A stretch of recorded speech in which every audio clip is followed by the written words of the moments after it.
Here's an interesting question, and I'm going to throw it out to you first, Dr. Dressler.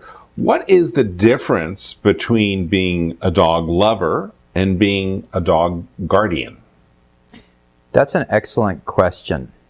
There can be confusion in our minds, not only as veterinarians, but also as owners, quote unquote, of dogs. And the confusion is this.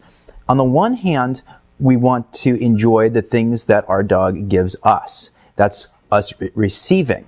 And we have a loving relationship with the animal, and it works in both directions.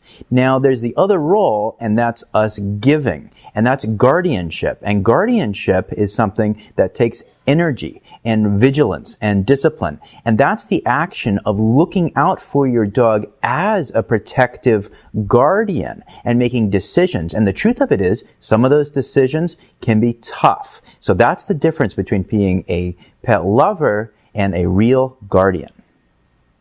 You talk in the book a little bit about the role of, you make the analogy of a Secret Service agent. Can you expound on that? Well, the Secret Service agent uses vigilance. They're always vigilant. They've got their earpiece. They're always scanning the horizon. They've got their binoculars. They're communicating with other secret agents. Their main job is that of a protector, and they will go to any extreme to protect the person that they are protecting, the politician, president, or what have you. And a Secret Service agent is kind of a useful metaphor, although there's nothing secret about it, but the act of vigilance, I think, is the real critical defining factor in guardianship. And it's not always fun. It can take some work. Dr. Ettinger, any thoughts?